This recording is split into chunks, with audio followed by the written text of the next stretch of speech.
Here we go. Welcome back to She Asked podcast, Tools for Practical Hope.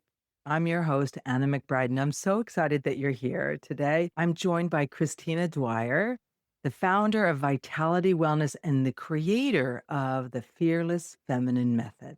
I love the sound of that. Christina's work centers on helping women come back to themselves, not by striving harder, but by learning how to prioritize their own well being without guilt. Her work bridges Eastern medicine, nervous system awareness, embodiment, and self leadership.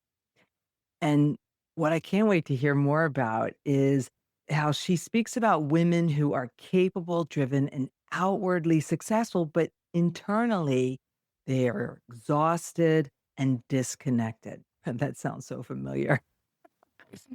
Christina, I'm so glad you're here. Welcome to She Asked. Thanks so much for having me. I've been waiting for this talk forever now, I feel. I'm so happy to be here. So thank you for asking me to be on Oh, this. you're welcome. I'm excited too. Been looking forward to it. Before we dive into our work, we always like to begin with a story on our podcast. So I would love for you to share with our listeners what obstacles you've overcome and that helped shape you into the person and the coach that you are today. So tell us your story. So I was thinking, I'm like, I don't know where I would start. This could be like a 2-hour podcast just on a story. But I'll try to shorten it a little bit. Back in the day, when I was younger, I had always wanted to go into some type of medicine. I wanted to help people. I knew at my core, I wanted to help heal in some way. For me, I was going to go into Western medicine, the pre-med route, all of that. And then I had a significant change in heart when I was in college, and I wanted to delve more into the holistic side of things because I was always more into natural medicine, the body's natural healing abilities.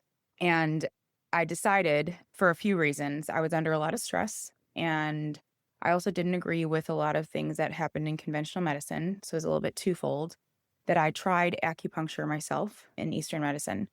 And in the background of that, so that would be more of like my professional education side story. I was in a very significantly abusive relationship that no one even knew that was the case. And what triggered me the most to go to acupuncture consistently was getting helping that help me get through that relationship. I was physically abused to a point where I don't think I should be here I didn't think I'd be here to this point.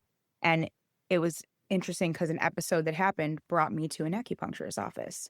And the next day, I had a back issue from that episode.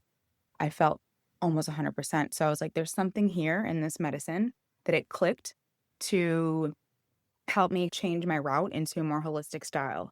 Mind you, I was still dealing with that background situation as I went into school for what I do now, which is a background in holistic healthcare with my master's in Eastern medicine.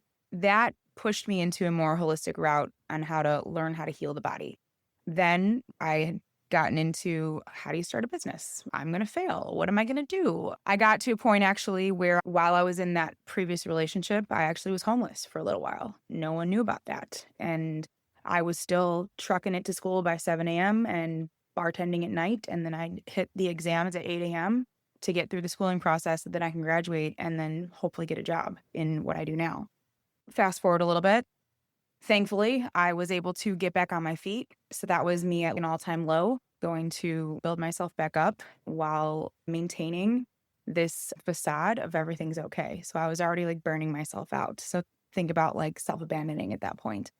I ended up thankfully having some grit in me to start my own practice out of another medical office where I rented some space from. And then I jumped ship into opening up my own space and building out my own office. And that was a huge success to me. And I never thought I'd be able to do that. So I was at the same time, I was married and was about to go through a very traumatic divorce, which from the outside, no one knew that was happening. So I was just holding it all together. I think that pain transformed into power for me to push forward in what I was doing, but no one really knew that that was my driving force at the time.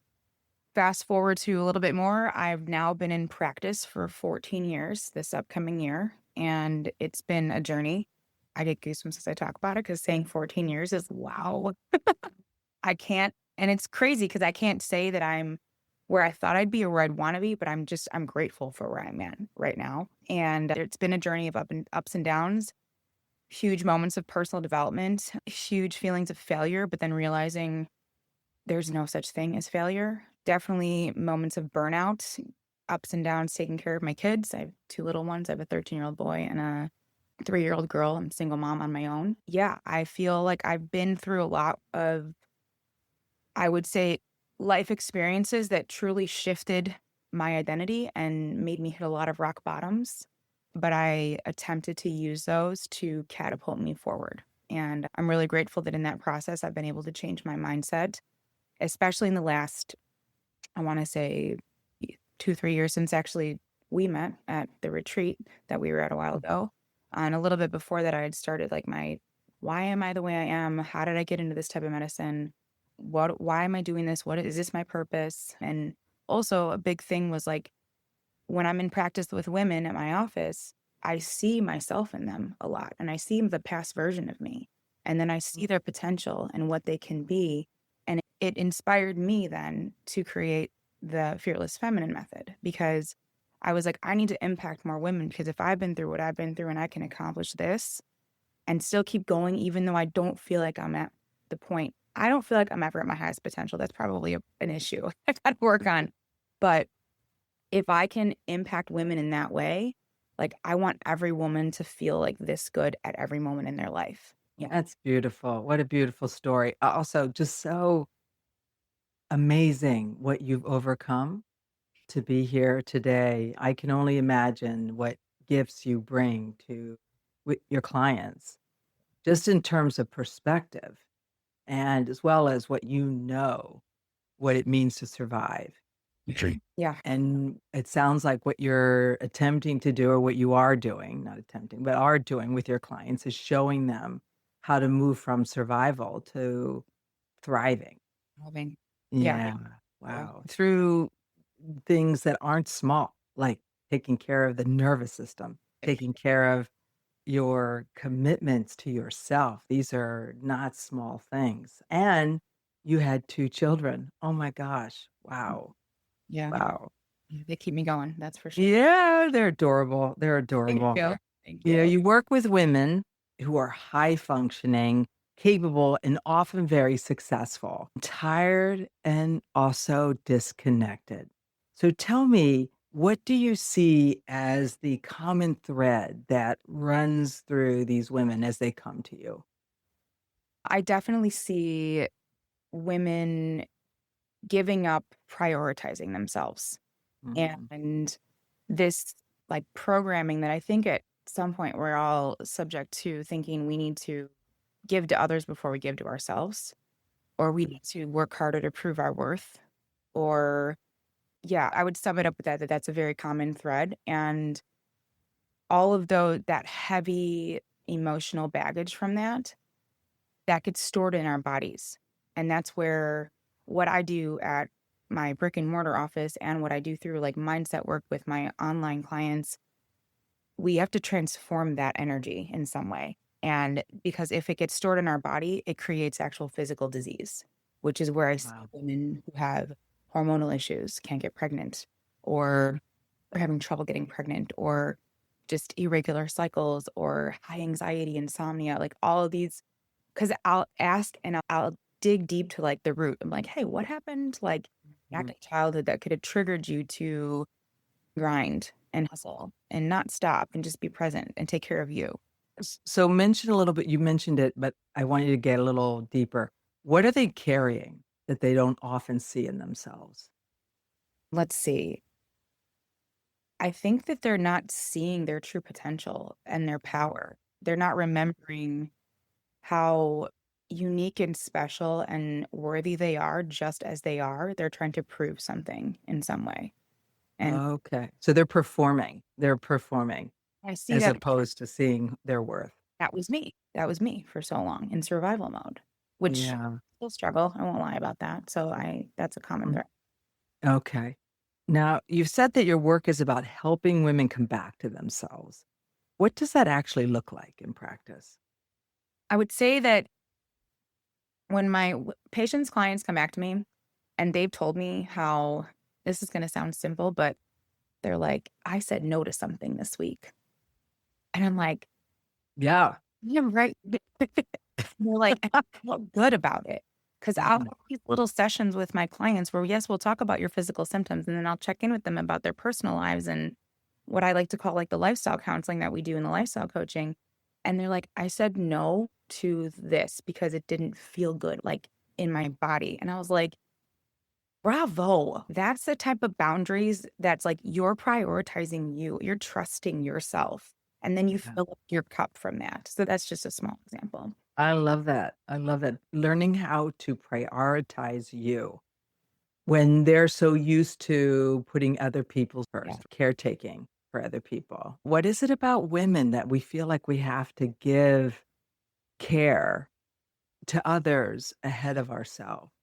I think it's instinctually ingrained in us, and it's not a bad thing. It is not a bad thing. I love being a nurturer. Yeah. It's like inherent in me that I want to help people. I had to realize the line between I can help, but I need to help myself first. Yes. Right? How am I Yes. everyone and show up as the best version of me if I'm Mhm. not giving to myself first and Right. setting my own standards and realizing my own worth. And I think a lot of that we abandon ourselves in that process. And we're supposed to be like martyrs for our job, for our family, for our kids. And Yeah. Where do you think that comes from? Where women think like they have to give from their fumes or put everybody else first without even considering what they need.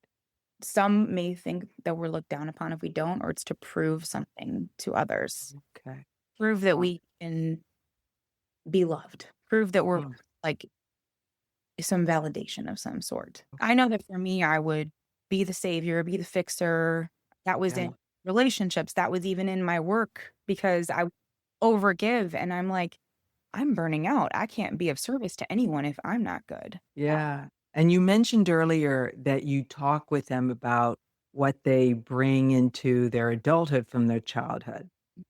Talk a little bit about what that kind of conversation looks like with your clients, because I can imagine knowing what I brought into my adulthood, that Yeah. this may get a little heavy sometimes. Yeah. Yeah. Sometimes it's hard to break that shell open a little bit because people think they're coming to me for, I'm just coming to you for my anxiety or stress, Right. or fertility. And they're used to a facade, right? They want you to see them in a certain Right. way. Right. Yeah. And I'm like, no, we're gonna take those barriers down.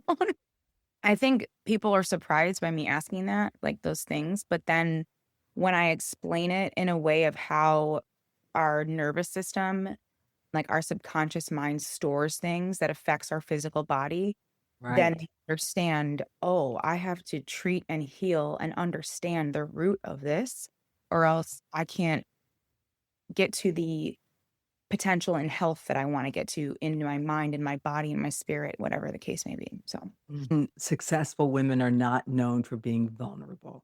mm, Like they have to really have a wall up mhm. in order to maintain their place or what they want people to see them as. Do you find that's something that you're coming up against or have even experienced in yourself? Oh, for Yeah, sure. talk a little bit about that. Gosh, we could talk more about that.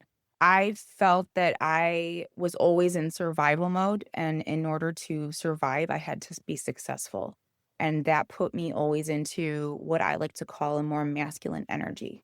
And I Yeah. was very like direct, leading, take action. But I know that there was a disconnect because I didn't have a balance of that feminine energy, being able to like just sit and receive and be nurtured. Like I needed to have that balance. So I noticed that in a lot of, I would say, high achieving, successful women that I work with, because I saw it in myself until I was aware of it. Then we can change it because you can't really change what you're not aware of. So for sure. Wow, great insight to bring to this. We're talking about shifting our perspective about what it means to be vulnerable as well as successful at the same time. Like they can go together. One is not the antithesis of the other. And we've talked about how these conversations will go. So tell me a little bit about what it's like. Give me an example from a client, like some tools that you would recommend that they use in order to stay in touch with this new version of themselves. Okay, so a little talk that I usually give my new clients, especially if we're working a lot on mindset and just shifting perspective, is I ask them, I'm like, if you were the version of yourself that, say, a year or two from now that you aspire to be, or say you have everything you want in this life, the Mhm. health, the wealth, the relationship, the baby, the boyfriend, the husband, whatever you want, the business, whatever the case may be. I ask them, how would she act and what would she do? And I ask them like, okay, what are some qualities of her? Is she confident? How would she make decisions? How would she start her day? How would she go to the gym? How would she run her business? How would she take care of her kids? And those questions trigger them to think, oh, like I would be doing stuff differently. And Yes. the next thing I would tell them is as much as you can be intentional throughout your day and ask yourself, how would she move? And then that helps shift that perspective of that old identity into that new version of themselves that they aspire to be. And people then see that their actual physical bodies change over time when they change this mental internal aspect of themselves. Yeah. So it's like you invite them to see it through their Mhm. imagination, and Yes. then invite them again to revisit those qualities that they've defined about this version of them, and to do that over and over so that it becomes part of them, I imagine. Creating like a Yeah. conscious loop in their brain and basically rewiring who they are. And then Yeah. cause Wow. external changes in their life. That's really great. That's great. So you talk about women being conditioned to override their needs and doubt their intuition. We talked about where this pattern may come from. Let's talk about how the maybe the fearless feminine method addresses that. So I think that a big part of it is prioritizing yourself Mm, and not abandoning your own needs and being very conscious of when you're doing that. I tell my clients, even like an example of give yourself 5 minutes in the morning, even before your kids get up, that you better make your coffee first before you go make their breakfast. And it sounds so simple, but it's just that those little habits that can be formed to prioritize you, as like what I just said, or if you movement is a big thing for me, fitness, movement, moving the body. I usually will tell a patient or a client, I want you to set a goal of how much movement can we get in a week or how accountable can we stay to that? Because that's prioritizing you. So I feel like when women do that and they start to prioritize themselves, they start to build more confidence. They start to build more trust in their own decisions and mm, therefore then trusting their own intuition on how to move through life. okay. Explain a little bit about what the fearless feminine method is about. Is it a coaching style? Is it a mindset change? It is a coaching style program where you have one-on-one sessions with me and then also like Zoom sessions like this, and then we'll do calls throughout or through a texting system. But I give weekly rituals, habits, things to work on. And clients can bring to the table what they want to work on, or we have these sessions where we'll deep dive into, like I said, like childhood and what's gone on there and how that's shaping your decisions now in life and how to rewire that through different Eastern medicine tactics, different incorporating more movement into your life or mindfulness, meditation. And also, a big part of it is creating that new version of you. In the first month or so of working with someone, we're molding that new version of them and we'll have a specific trigger for them of how does she move? What's going to remind you every moment of how she moves through life? What does she do and how does she make choices? How does she advocate for herself? It's about empowering women, about bring who they are at their core. They don't have to fit into like societal norms of giving up and self-abandoning themselves Oof. in order to feel like they're worth something. I was there. I did that myself for Yeah. years, too many years. So I want to bring what I learned through that to women so that they don't have to take the longer course and can have more of a fast track It's still going to take some work, of course. It's some deep work, but Right. there's some more guidelines and you have someone in your corner that's been through it, we'll say, for lack of a better term, to help give you some perspective when you need it. Wow, that's so powerful because I feel like you're meeting your clients where they are Yeah. and showing them where they can go and inviting them along the way. And that I believe is what most women would love. We would love to have a roadmap on how to become who we want to be. So true. Yeah. I think And a guide. Yeah, yeah, totally. A guide, a little GPS system. It's nice. Right. But That's right. everybody's roadmap is going to be a little different. I think that's why Mm. what I do, I love because it's everybody's journey is unique. So I like to meet them where they're at and just see. And then they are surprised at how far they actually can go and how much better they feel about themselves. And then that fills me up when I see that with other women. Yeah, that's great. That's great.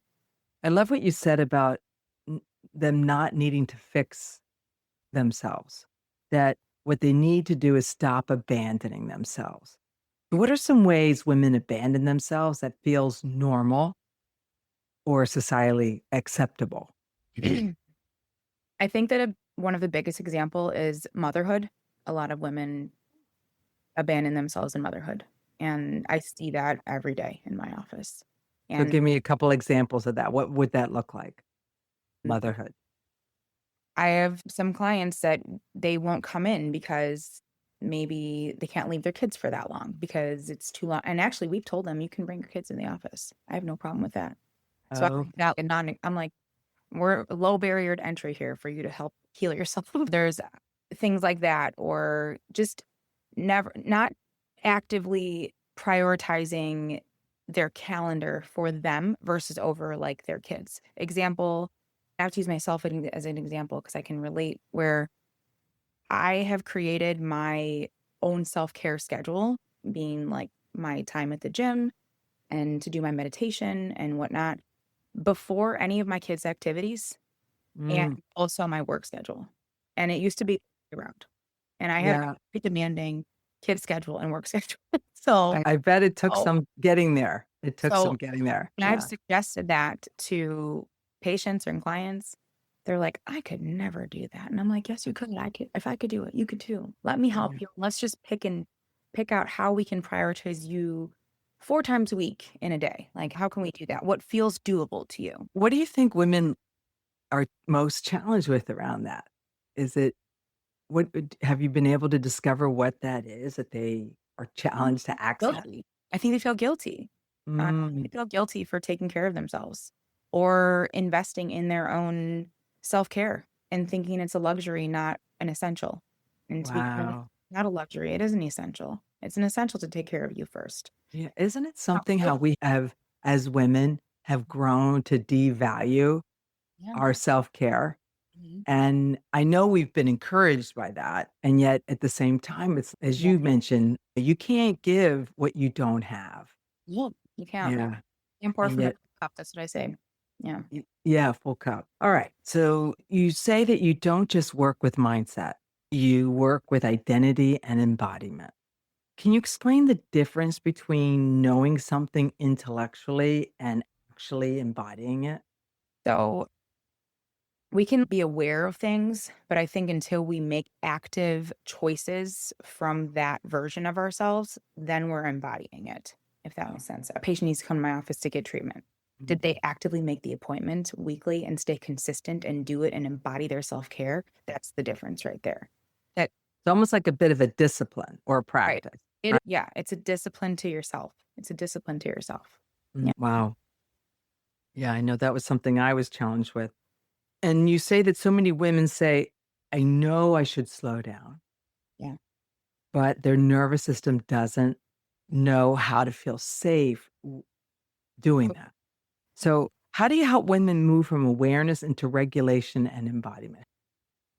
I have to think of like how I did this with myself and how I continue to because I still find myself in like fight or flight, have to Mhm. go do. But I think that it's actively being present and like sitting in a moment and talking myself down. And to my patients, I say, take a minute, do a little breathing, talk yourself down, ask you where. do I need to be this active or this much in hustle mode right now? And what's the worst that could happen if I wasn't? That's how I shift it too. What's the worst that can happen if I wasn't? Wow. What's that can happen if I don't do this next task, if I don't push through on this next job, if I don't do this for my kids? Mm, Like, and why would I feel that way? And just keep asking questions until you get okay. rid of it. Oh, Not to say that's not gonna be uncomfortable. I feel like when our nervous systems are in this state of grind, hustle, fight or flight, go, it feels abnormal to be calm. Like, it mm. feels unsettling, and that's when I feel like patients come in and they're like, "Oh my god, I did what you said, and I am so anxious." I'm like, "Alright, this is where we need to sit through the turbulence a little bit until the plane gets to, like, higher level, and it's a smooth ride from there." It's so Okay. no. Yes. Being okay with the discomfort that Yeah. comes along with change and growth, Mhm. perhaps. Yeah. Yeah. Yeah. It can be scary. It can be scary to stop doing things the way you've always done it. For sure. For sure. Yeah. Yeah, very Incredible. That's great. It's great that there's a place where people can go to have these conversations because I don't know of many acupuncture or Eastern medicine places that actually promote nervous system awareness and lifestyle changes to support the way you want to be in your yeah. body. Yeah. Different at my office, I'm not gonna lie, because I feel that's why I actually had rebranded with the name wellness and not just acupuncture, because I feel like there was Mm, so much more I was doing in the office with clients that I wanted to make people more aware of. I'm not just gonna poke you and you're gonna heal. There's some deeper work to be done here, and right. the the long-term reward of that is, once you stick with it is you won't regret it. Yeah. Awesome. So, how does a woman begin to redefine her standards? What will she no longer negotiate in her life, relationships, or work? What are some examples you've come across? I think that when a woman starts to prioritize herself, she sees how things in her external world were not serving her. And Mm, she becomes more aware of, I guess, what she deserves, what she doesn't deserve. I speak from personal experience that when I started to prioritize myself more, I understood my worth, what I deserve, what I don't deserve. And I then, from that, the next step was setting my boundaries, which was another uncomfortable process. Setting boundaries in general to know, like, that I come first regardless, then everything else. And then that helped me more trust myself, become more confident, and move different. So, yeah. Again, an area that seems so foreign to women, boundaries. boundaries. Yeah. Boundaries. Yeah. It's almost like we were never given permission to say no. Yeah. Yeah. Yeah. And own it, own our nose. Yeah. And be okay with it and be okay. People being upset. Yeah. People pleasing. That's a whole nother podcast. But yeah, I feel like when we're taught to not say no because we don't want to hurt people's feelings. My stance is, of course, I don't want to hurt people's feelings, but oh, am I hurting myself in the process if I don't? Abandoning yourself in the Right. process of pleasing them. And that's Yeah. the boundaries. And yeah, Yeah. I feel when we're talking about successful women, right? It's always with a cost, yeah. is what you hear anyway. Like you can't have it all. And I'm wondering, that seems such a bizarre way of looking at things, and yet this is our norm, right? Because we've been brought up in a world that patriarchy is at play. So, how do we create a a change there where women start having more connection with the feminine side and still see that as a part of being successful? I think it first starts with just changing the belief that you can have it all, that you're limitless. There's no need to overcomplicate that idea. I don't think that we can put a cap on if I'm a mother, I can't be successful. If I'm a successful entrepreneur, I can't be a good mother or a good wife. Yeah. I don't think, I think you can have it all. You just have to have your own confidence. You have to have your own boundaries. You have to understand the right support system that you have around you. Yeah. I feel like that's another thing where Another word that always comes to my mind is like, you're limitless. You're limitless. I once was talking to someone once and I was like, they're like, the sky's the limit. And I said, I'm going to go beyond the sky. Like, why does the Mm. sky have to be the limit? Ooh, yeah. I think that we're taught that it's one or the other. Yeah, it's usually a trade-off. And I think what I heard you just say, which is something else that I feel women really struggle with, is asking for help. Talk about a support system. Yeah. That suggests that we actually have to involve other people in our success stories. Vulnerable as well at that too. Yeah. Yeah, be willing to ask for help, which I know is something I've struggled with. I was just going to raise my hand. Didn't inquire. People Yeah. like, we know you don't like to ask for help. Yeah. Yeah. I feel like that's definitely a struggle that women have is asking for help, and especially the women that I've seen. And I know this myself, but I've come to realize there's nothing wrong with needing help and receiving help. Yes. I'm any better of a person if I was to do things alone. Right. It actually means that I'm more real of a person because, hey, I'm admitting like I'm human and I can't do it all. And I'm appreciating and loving and receiving the support. And I will be the first one to admit I've had a very hard time with that because I've been on my own for so long. And it was only in the last few years that I was like, I started getting my circle got smaller, which I don't mind. Then the support I got from them expanded. And Okay.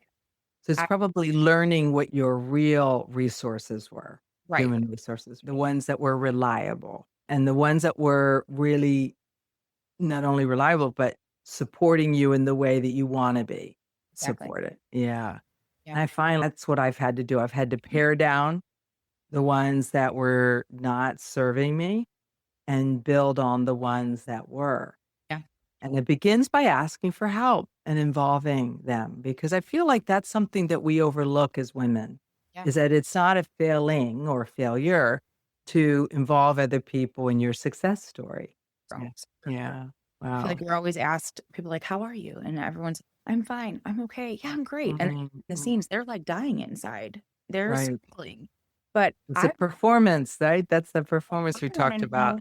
how are you? Really, how are you? Like the real, Mm, because if so, if I have the energy to help, I want to help because I know that in time, I'm going to be able to like karmically, energetically, I'm going to receive that help back in some way too. So yeah, you're talking about honesty and trust as well as vulnerability. These are no small things in the world. And when we're trying to incorporate that into our success story, it can seem daunting. yes, it's daunting. Yeah. Yet I know it in you, like you are really stepping into your next chapter. So let's talk about that. You mentioned about community, more leadership, and more visibility. So spend a little time talking about what you're personally practicing, what you teach. Like how are you doing that self-trust work and self-leadership work? I would say that I'm very integral to my word and accountable to my Mhm. actions. So I do a lot of like self check-ins of if you want to reach this higher level version of you, are you acting the right way, Christina? I have that talk, that internal talk with myself.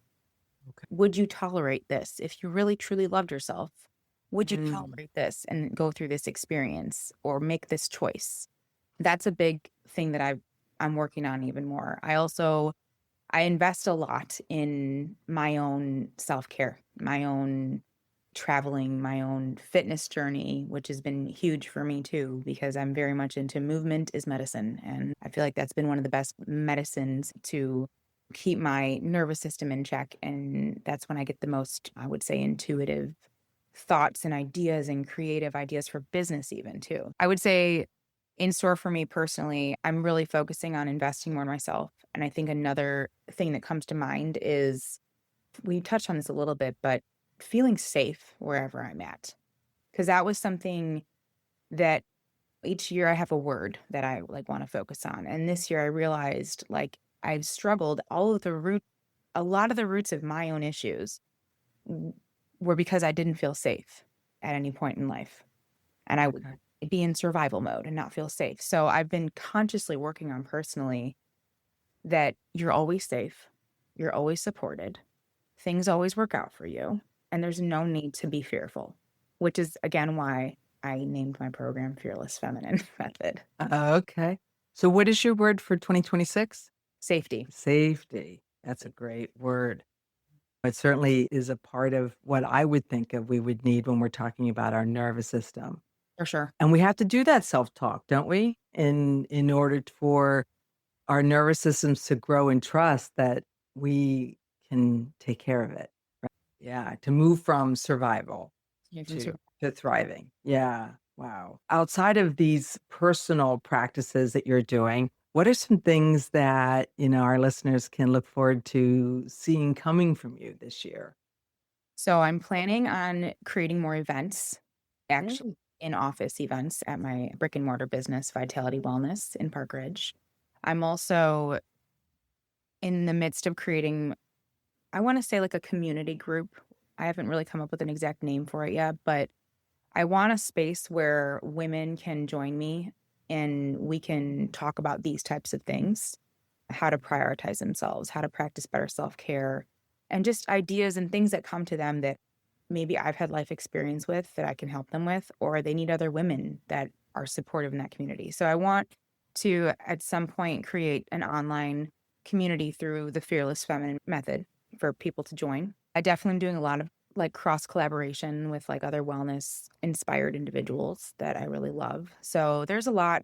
I have a lot on the books. I think last year I invested a lot in me, which Mm. was fantastic. But now I feel I'm ready to, I want to create more impact outside of just last year was filling up my cup a lot, we'll say. Ye- And I want to yeah. pour over this year more.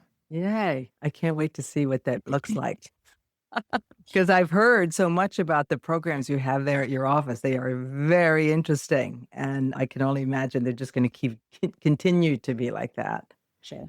So for women that might be listening, because we have a lot of women who are our listeners, is someone who might be capable, successful on the outside, quietly exhausted and disconnected on the inside. What do you most want her to know about choosing herself? I want her to know that it's okay to prioritize you. And Mm, there's nothing else that should come before you. There's only one you. There's no other soul on this earth that will ever have the same impact imprint here than you. So prioritizing you, you will trust me because I say this to myself and I know this because I've lived it. You will mm, see your external world shift in such a deep, profound way when you truly know that you deserve to put yourself first and that taking care of you, your self-care, your mindset, your physical body, everything else comes second to you. And then you'll mm. see everything works out. And you'll see the people around you, how you'll be a light for them too. That will inspire others. So Wow. I think I would leave women with that give yourself permission to just prioritize you. And that's it.